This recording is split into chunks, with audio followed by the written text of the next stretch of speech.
Hi everyone, welcome back to another video from Gameplay Classic.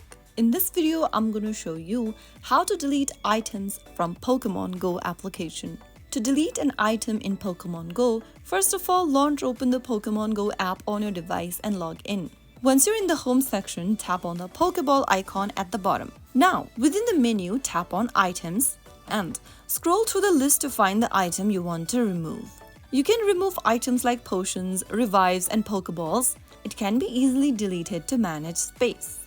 Tap on the trash can icon right next to one of the items you want to delete and select the number of item you want to delete by tapping on the plus or minus button. Simply select the number and tap on yes in order to delete the selected item. Soon after you do that, you will then be able to delete an item from your item bag. Continue this process for other items you want to remove until your bag has enough space.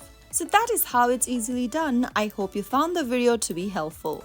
If you did, make sure to give us a thumbs up and subscribe to Gameplay Classic for more Pokemon Go tips and tricks. I will see you again in the next video. Thank you for watching.